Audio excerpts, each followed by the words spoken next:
আমরা পড়ব reflecting of light, আলোর প্রতিফলন। আলোর প্রতিফলনের ক্ষেত্রে এটা ক্লাস 12-এর জন্য, 10-এরও আছে। আলোর প্রতিফলনের জন্য দেখো, আমরা প্রথমে যে জিনিসগুলো পড়েছি, এটা একটা প্রতিফলক তল। এই প্রতিফলক তলের ওপরে এটা একটা অভিলম্ব। প্রতিফলক তলের ওপরে এটা একটা অভিলম্ব। এটা আপতিত রশ্মি তলের উপরে পড়েছে। এখান থেকে আলোক রশ্মি কী হয়েছে? প্রতিফলিত হয়েছে।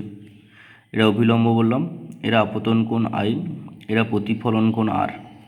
যেখানে আই ইকুয়ালস টু আর, এটা প্রতিফলনের সূত্র। আপতিত রশ্মি আপতন কোণ, প্রতিফলিত রশ্মি প্রতিফলন কোণ, অভিলম্ব। আর এটা হচ্ছে প্রতিফলক তল। এই প্রতিফলক তলটাকে বলা হয় সমতল প্রতিফলক তল। এই প্রতিফলক তলটাকে কি বলা হয়? সমতল প্রতিফলক তল। প্রতিফলক তলটা হচ্ছে সমতল প্রতিফলক তল। এই প্রতিফলক তল যদি কখনো যদি বক্র হয়, তখন তাকে বলা হয় বক্র প্রতিফলক তল। প্রতিফলক তল এরকম কোনো বক্রতল হতে পারে, আর যদি বক্রতল প্রতিফলক হিসাবে কাজ করে তখন তাকে বলা হয় বক্র প্রতিফলক তল। বক্র প্রতিফলক তল। আমাদের এই বক্র প্রতিফলক তলই আমাদের সিলেবাসে আছে। এই বক্র প্রতিফলক তল হচ্ছে দু প্রকার। একটা হচ্ছে উত্তল দর্পণ, মানে এখান থেকে যে পাবো আর কি। যাই হোক, বক্র প্রতিফলক তল কি না, কোনো প্রতিফলক তল যদি কোনো গোলকের অংশ হয়, ধরুন এটা একটা গোলক, এটা একটা গোলক। কোনো প্রতিফলক তল যদি কোনো গোলকের অংশ হয় তখন তাকে বলা হয় বক্র প্রতিফলক তল। এখানে দেখো, বা তাকে বক্র প্রতিফলক তলের আরেক নাম হচ্ছে দর্পণ। কোনো গোলকের অংশ যদি হয় তখন তাকে বলছি দর্পণ। এটার ক্ষেত্রে এখান থেকে এইটুকু অংশ আমরা দর্পণ হিসেবে ইউজ করব। এর ক্ষেত্রে আমরা এখান থেকে এইটুকু অংশ দর্পণ হিসাবে ইউজ করব। এর ক্ষেত্রে এর বাইরের পৃষ্ঠটা প্রলেপ দিয়ে দিলাম, বাইরের পৃষ্ঠ প্রলেপ দিয়ে দিলাম, বন্ধ করে দিলাম। দিলে এই যে অংশটা আছে, এই অংশটাই শুধু প্রতিফলক তল, ভিতরের অংশটা। এর ক্ষেত্রে ভিতরের অংশটা প্রলেপ দিয়ে দিলাম, ভিতরের অংশে প্রলেপ দিয়ে দিলাম। তাহলে বাইরে যে অংশটা দেখতে পাচ্ছি ওটাই হচ্ছে প্রতিফলক তল। তাহলে এখান থেকে যদি আমি প্রতিফলক তলটাকে বের করি, এইটুকু অংশ হচ্ছে প্রতিফলক তল, যার বাইরের অংশ বন্ধ আছে, বাইরের পৃষ্ঠটা বন্ধ আছে, বাইরের পৃষ্ঠে কোনো কাজ নেই। আর এর ক্ষেত্রে কোনটা না, এর ক্ষেত্রে এইটুকু অংশ প্রতিফলক তল, যার ভিতরের অংশটা বন্ধ করা আছে, যার ভিতরের অংশ বন্ধ করা আছে। ঠিক আছে, এই যে যার ভিতরের পৃষ্ঠ প্রতিফলক তল হিসাবে কাজ করে, এটা ভিতরের পৃষ্ঠ, ভেতরের পৃষ্ঠ প্রতিফলক তল। যার ভিতরের পৃষ্ঠ প্রতিফলক তল তার নাম হচ্ছে দর্পণ, তার নাম হচ্ছে অবতল দর্পণ। এটার নাম হচ্ছে অবতল দর্পণ, বা একে বলা হয় কনকেভ মিরর। অবতল দর্পণ বা কনকেভ মিরর। এর ক্ষেত্রে বাইরের পৃষ্ঠ প্রতিফলক তল, এর ক্ষেত্রে বাইরের পৃষ্ঠ প্রতিফলক তল, এই দর্পণ নাম হচ্ছে উত্তল দর্পণ। এই দর্পণের নাম হচ্ছে উত্তল দর্পণ। সেই অবতল দর্পণ আর উত্তল দর্পণকে আমি আলাদা এঁকেছি, অবতল আর এটা উত্তল। মোটামুটি আমাদের মনে রাখতে হবে, অবতল দর্পণের ক্ষেত্রে ভিতরের পৃষ্ঠ প্রতিফলক তল, আর উত্তল দর্পণের ক্ষেত্রে বাইরের পৃষ্ঠ প্রতিফলক তল। মানে অবতল দর্পণ ক্ষেত্রে আলো যখন পড়বে এই পৃষ্ঠে আলো পড়বে, এইভাবে আলো পড়বে। আর উত্তল দর্পণের ক্ষেত্রে আলো পড়লে এইভাবে পড়বে, বাইরে থেকে এইভাবে আসবে। ঠিক আছে, এই যে দর্শনগুলো আঁকলাম, উত্তল দর্পণ অবতল দর্পণ আঁকলাম, এর ক্ষেত্রে কয়েকটা জিনিস তোমাদের ব্যাখ্যা করতে হবে। দেখো, এই যে দর্পণটা, এই দর্পণে যেটা মধ্যবিন্দু হবে, এই মধ্যবিন্দুটাকে মেরু বলা হয়, যাকে আমরা ও চিহ্ন দিয়ে প্রকাশ করি। দর্পণের মধ্যবিন্দুকে মেরু বলা হয়, যাকে আমরা ও চিহ্ন দিয়ে প্রকাশ করছি। এই দর্পণটা কোন যে গোলকের অংশ, এই যে গোলকটা এর অংশ, এর যে কেন্দ্র, সেই কেন্দ্রটাকে বলা হয় বক্রতা কেন্দ্র, যাকে সি দিয়ে প্রকাশ করছি, সেন্টার। তাহলে দর্পণের মধ্যবিন্দু মেরু, আর এই দর্পণটা যে গোলকের অংশ তার যে কেন্দ্র তাকে বলা হয় বক্রতা কেন্দ্র। ও আর সি যোগ করে দাও, মানে মেরু এবং বক্রতা কেন্দ্র যোগ করো। মেরু এবং বক্রতা কেন্দ্র যোগ করলে যে রেখাটা পাবে সেই রেখাটা হচ্ছে, মানে শুধু এইটুকুটা ও সি, এটা হচ্ছে বক্রতা ব্যাসার্ধ। ও সি হচ্ছে বক্রতা ব্যাসার্ধ, যাকে আমরা আর দিয়ে প্রকাশ করছি। আর এখান থেকে সোজা যদি একটা রেখা বের করে দাও, দর্পণে এদিক সেদিক করে যদি বের করে দাও, তখন সেটা হচ্ছে প্রধান অক্ষ প্রিন্সিপাল অ্যাক্সিস। তখন তাকে কী বলবো? প্রধান অক্ষ বা প্রিন্সিপাল অ্যাক্সিস। দর্পণের নাম দিচ্ছি এম ডট, দর্পণের নাম দিচ্ছি এম ডট। এই এম ডট যদি আমরা যোগ করি, যে রেখাটা পাবো সেটা হচ্ছে উন্মেষ। এই এম ডট যোগ করলে যে রেখাটা পাবো সেই রেখাটাকে বলছি উন্মেষ। এই উন্মেষ বক্রতা কেন্দ্রে যে কোণ উৎপন্ন করে, বক্রতা কেন্দ্র সি, এই উন্মেষ বক্রতা কেন্দ্রে যে কোণ উৎপন্ন করে তাকে উন্মেষ কোণ বা কৌণিক উন্মেষ বলা হয়। এই উন্মেষ এম ডট সি বিন্দুতে যে কোণ উৎপন্ন করছে তাকে উন্মেষ কোণ বা কৌণিক উন্মেষ বলা হয়। এই কৌণিক উন্মেষ যদি 10 ডিগ্রি অপেক্ষা কম হয়, এই কৌণিক উন্মেষ যদি 10 ডিগ্রি অপেক্ষা কম হয়, তখন এই দর্পণ কি সেটা উত্তল হতে পারে বা অবতল দর্পণ হতে পারে, তাকে ক্ষুদ্র উন্মেষযুক্ত গোলীয় দর্পণ বলা হয়। উন্মেষ মানে এম ডট, এই কোণটা যদি 10 ডিগ্রি বা তার কম হয়, এম ডট এই কোণটা যদি 10 ডিগ্রি বা তার কম হয়, তখন এই দর্পণটাকে, সেটা উত্তল হোক বা অবতল হোক, দর্পণকে আমরা ক্ষুদ্র উন্মেষযুক্ত গোলীয় দর্পণ বলবো। ক্ষুদ্র উন্মেষযুক্ত গোলীয় দর্পণ। আমি যে চিত্রটা বললাম, ব্যাখ্যা করলাম, মেরু, বক্রতা কেন্দ্র, বক্রতা ব্যাসার্ধ, এগুলো উত্তল দর্পণ অবতল দর্পণ উভয়ের ক্ষেত্রে একই। আমি এমনি দেখিয়ে দিলাম, ভালো করে করবে।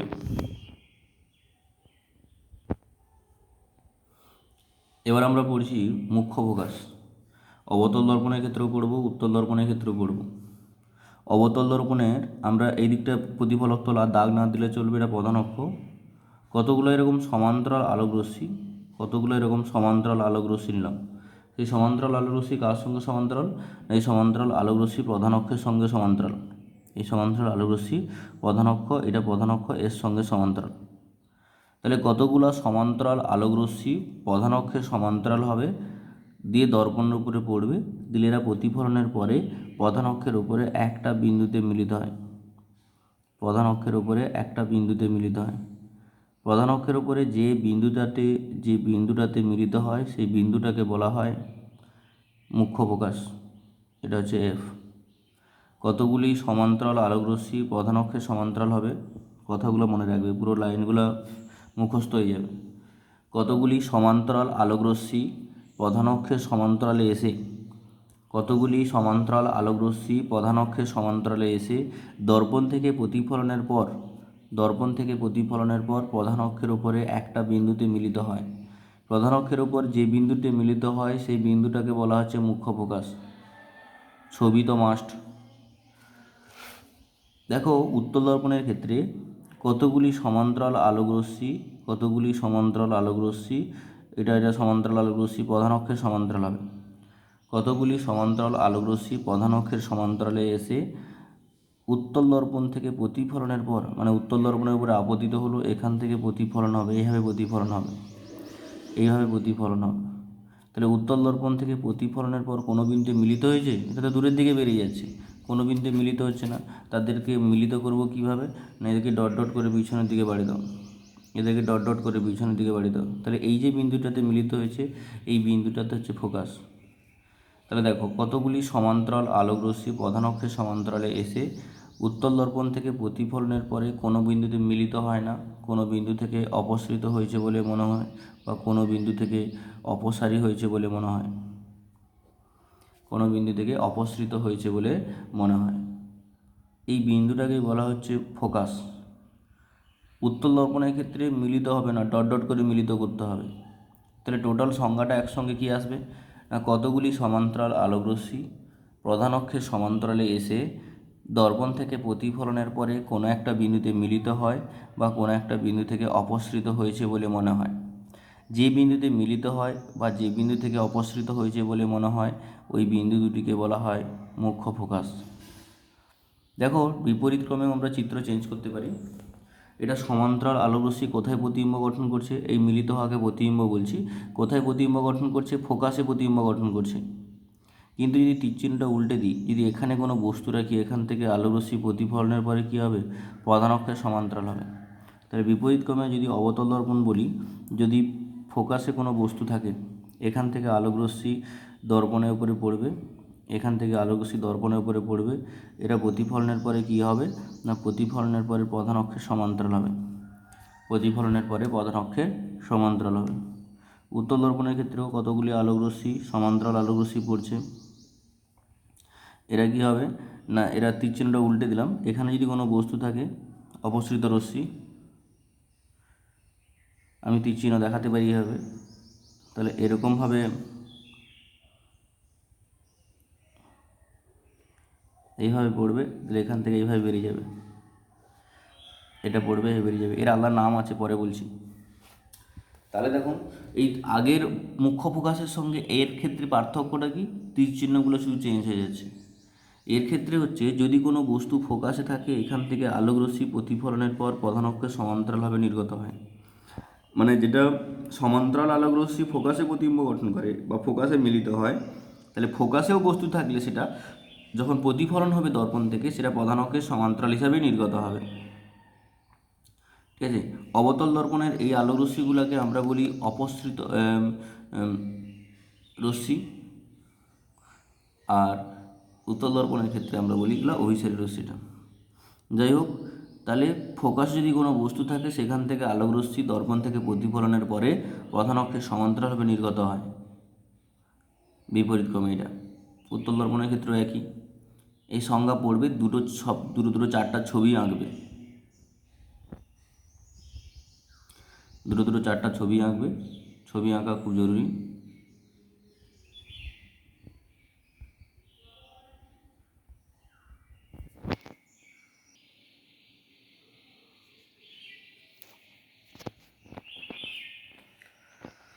দেখুন এখানে দেখুন, এটা হচ্ছে মেরু, এটা হচ্ছে মেরু, আর এটা হচ্ছে ফোকাস। এই মেরু ও ফোকাসের যে দূরত্ব ওএফ, এই দূরত্বটাকে বলা হয় ফোকাস দূরত্ব। মেরু এবং ফোকাসের যে দূরত্ব, সেই দূরত্বটাকে বলা আছে ফোকাস দূরত্ব, যাকে আমরা এফ দিয়ে প্রকাশ করি। এই ফোকাস বিন্দুতে যদি আমরা কোনো অভিলম্ব তল কল্পনা করি, যে তলটা প্রধান মানে ফোকাস বিন্দুতে ফোকাস বিন্দুতে হবে এই তলটা, আর প্রধান অক্ষের সঙ্গে লম্ব হবে, সেই তলটাকে বলছি আমরা ফোকাস তল। প্রধান অক্ষের সঙ্গে কী হবে, অভিলম্ব হবে, প্রধান অক্ষের সঙ্গে অভিলম্ব হবে, আর ফোকাস বিন্দুতে হবে। তখন এই যে তলটা, এই তলটাকে বলছি আমরা ফোকাস তল, এই তলটাকে বলছি আমরা ফোকাস তল। ঠিক আছে। নেক্সট আমরা এখান থেকে গৌণ ফোকাস পড়ব। দেখুন, যদি কতগুলো সমান্তরাল আলোকরশ্মি হয়, কিন্তু এখানে বিশেষত্ব হচ্ছে এই সমান্তরাল আলোকরশ্মি প্রধান অক্ষের সমান্তরাল নয়। দেখুন কতগুলো সমান্তরাল আলোকরশ্মি, আচ্ছা একটু ভুল হলো ছবিটা, এরকম কতগুলো সমান্তরাল আলোকরশ্মি, এই রশ্মিটা আর এই রশ্মিটা, এরকম দুটো সমান্তরাল আলোকরশ্মি, এরা দর্পণের উপরে পড়েছে, অবতল দর্পণের উপরে পড়েছে, এরা অবতল দর্পণের উপরে পড়েছে, কিন্তু এরা প্রধান অক্ষের সঙ্গে সমান্তরাল নয়। এটা প্রধান অক্ষ, এই প্রধান অক্ষের সঙ্গে সমান্তরাল নয়।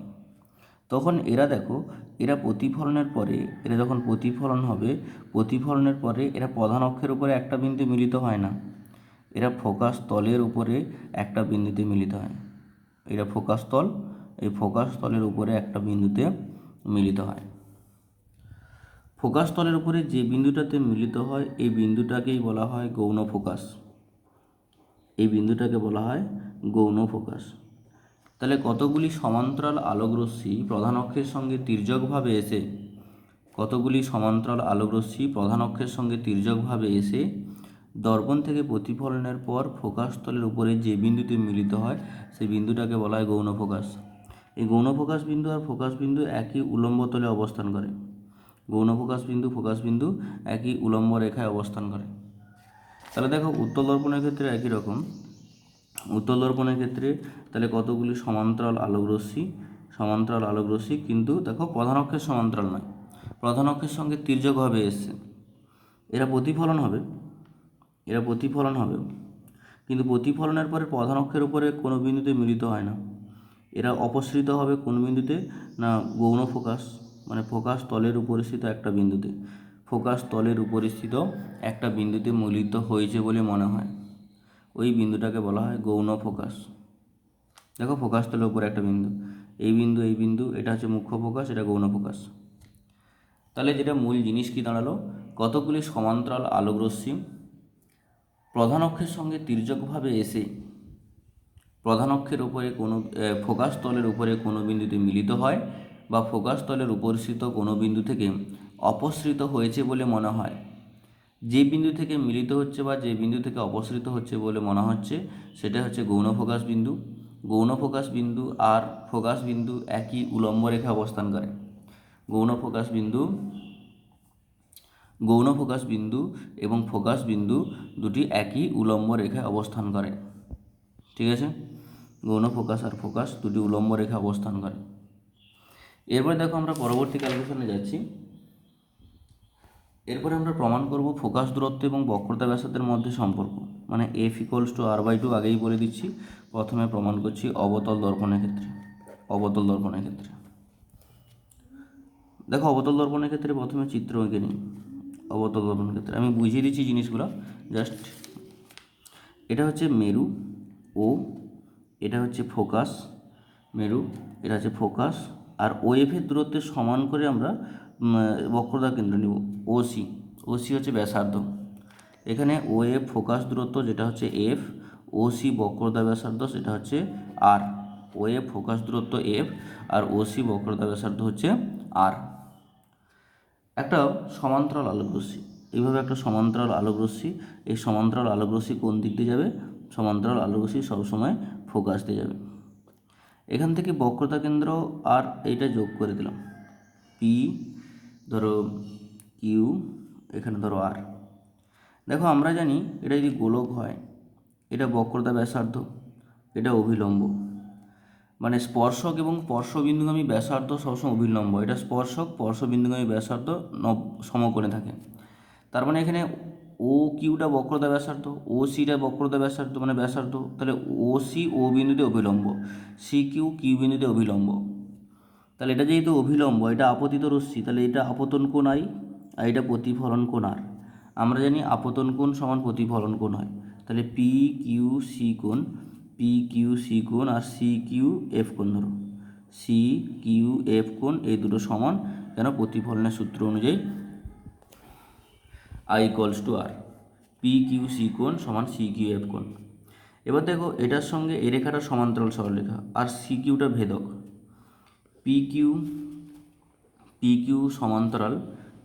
সমান্তরাল ও সি, আর এখানে ভেদককে না, এখানে ভেদক হচ্ছে সি কিউ। তার মানে দেখো এই কোণটার সঙ্গে এই কোণটা হচ্ছে একান্তর কোণ। পি কিউ সি কোণ সমান এফ সি কিউ কোণ। এটা কেন সমান? না এটা হচ্ছে একান্তর কোণ। তাহলে দেখো এই দুটো সমীকরণ থেকে, এই দুটো থেকে লিখতে পারি, বা এখান থেকে বলছি এই দুটো কোণ সমান, এই দুটো কোণ সমান। তাহলে এটার সঙ্গে এই কোণটা সমান, এই দুটো কোণ সমান, মানে এফ কিউ সি কোণ আর এফ সি কিউ কোণ। অতএব এফ কিউ সি কোণ সমান এফ সি কিউ কোণ, এই দুটো কোণ সমান। দেখো আমরা পড়েছি উপপাদ্য, যে জ্যামিতিতে পড়েছি যে সমান কোণের বিপরীত বাহু সমান হয় বা সমান বাহুর বিপরীত কোণ সমান হয়। তাহলে সমান কোণ হচ্ছে এই দুটো, তাহলে এদের বিপরীত বাহু কোনটা? এই বাহুটা আর এই বাহুটা, তাহলে এই দুটো সমান। কেন না সমান কোণের বিপরীত বাহু সমান হয়, তার মানে F Q equals to F C থাকলো। এটা F Q equals to F C, সমান কোণের বিপরীত বাহু সমান হয়, এই দুটো কোণ সমান, তাহলে তাদের বিপরীত বাহু হচ্ছে সমান, এফ কিউ সমান এফ সি। এবার দেখো এখানে এই ছবিতে দেখো, এখানে দর্পণটা আমি এখান থেকে এই পর্যন্ত নিয়েছি, অনেক বড় দর্পণ নিয়েছি, এম আর এম ডট। যদি এটা ছোটো হতো, খুব ছোটো হতো, ধরো দর্পণটা এখান থেকে এইটুকু হতো, তাহলে আলোক রশ্মিটাকে আমি এখানে ফেলাতে পারতাম না, আরও নিচে ফেলাতাম। মানে এখানে এফ কিউ আর এফও সমান নয়, কিন্তু এই দর্পণটা যত ছোটো হতো তখন কিউ বিন্দুটা আরও নিচের দিকে আসতো, তখন এফ কিউ আর এফও পরপর ক্লোজ হতে মানে কাছাকাছি হতে এফও মানে ও বিন্দুতে সমান হতো, কিন্তু ও বিন্দুতে তো পড়বে না। তো তাহলে এই যে দৈর্ঘ্যটা, এখান থেকে এই দৈর্ঘ্যটা উনমেষ, তাহলে এখান থেকে যে দৈর্ঘ্যটা হবে উনমেষ, তাহলে উনমেষ যদি ছোট হয় তাহলে এফ কিউ আর এফও কী হবে? সমান হবে, মানে ছোট দর্পণের ক্ষেত্রে। তাহলে উনমেষ ক্ষুদ্র হলে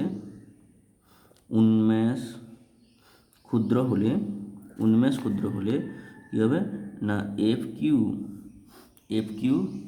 কিউ আর এফও সমান, এফ কিউ সমান এফও। তাহলে এই দুটো থেকে দেখো এফ কিউ সমান এফ সি, এফ কিউ সমান এফও, তাহলে এফ সি সমান এফও বা ওয়েভ, এফসি সমান ওয়েভ, এফসি সমান ওয়েভ, মানে এই দুটো সমান।